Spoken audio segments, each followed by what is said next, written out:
Italian word of the day for today, Friday 13, October 2023, is, I'm going to slow down, I'm going to pronunciate the letters like in the Italian alphabet. So, Correre. Correre. And that translates to English as run, as in the verb to run. So there's different languages conjugate verbs differently, that kind of thing, to account for the gender, sometimes, but more like, am I speaking to you? Am I speaking about them? Am I speaking about her, him, or you? Right? That kind of thing. So it translates to English as run, specifically to run, as opposed to like an individual run. So this is the verb. And I am a runner, and I've been a runner, my own coach, since 2006. I'll put this both in the Italian vocabulary and running playlists here on my channel. This is Tanis Leonhardi. My name is Tanis Coralee Leonhardi.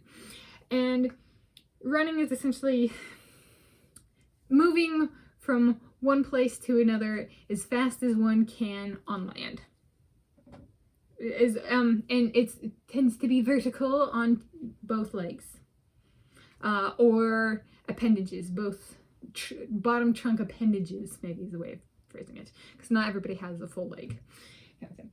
And so this is an example of, this is what I run in my attire. No buttons. I got this sweatshirt back in like 2021, 2022, and yeah, I'm not pregnant, even if it looks like it's poofed out front here. Nor have I ever been pregnant. There's no buttons on the front. And so this is one. If you, I'm doing this in case you see me. If you're watching this channel, you're like, you look familiar, and I've seen that sweatshirt a bunch when you're out running. Yeah, it's me. It's me. And I wear currently blue shorts. I don't have my full getup on right now. A fun fact about me though, I do have a birthmark on up behind my knee, my left knee. A birthmark is like, so if you can tell, it's brown skin. I also have brown speckles. But yeah, so this is kind of an example of a running attire. It has started raining, and so I do wear my rain jacket, and I do wear long socks in the summer for sun protection, and in the winter or the autumn, I have run year-round before. Though this is later than I normally habitually run, or have in the past. Heat. The socks keep my legs warm.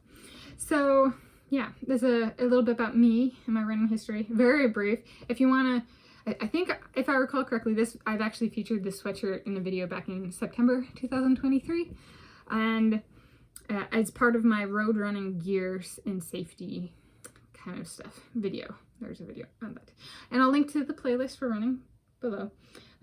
It's a good form of, how might I phrase it? I've been running with myself as coach for over 17 years now. Started in January 2006. I'm filming this Friday, 13 October 2023. Do I have any advice or tidbits? It's a good form of lifestyle maintenance for me. I'm not going to say weight loss or health and wellness, because for me, I have to regulate my water in my food before I run, and I have to think about how I'm going to run and where I'm going to run, and I have to be mindful when I'm out running on the roads, and I have to be self-aware, and that kind of thing. And I currently run through a place called Woodway. I do have running in the town of Woodway, and I run a loop, but there's running in Woodway, and it has a bunch of trees, and as someone with asthma, I realized my asthma hasn't flared up, and I think partially that's because the trees provide oxygen. So there's more oxygen along the route I run, so when my asthma hasn't flared up. So I like running through the trees because it does not disadvantage me compared to people who don't have asthma. I just put us all on a route with trees, and it's more equal running kind of thing. There's some people hate running, some people love running. As a runner, I can say it takes me about, how long? 6 weeks to form a routine, weekly routine to daily routine. But that's my advice, is I run to enjoy, and I have found that running to enjoy running, actually, it's more than 2 weeks to get in shape. It's like 6 weeks. And then the physique transformation comes like a week or two after that starting. And my physique does change when I run, like weight distribution. So in Italian, Correre. In Spanish, it's Correre, but it's not air in Italian. So there's just, it's a hard one for me to pronounce because I'm like, it's not like it's pronounced in Spanish. This is the Italian one. And it translates to English as run. Happy Friday.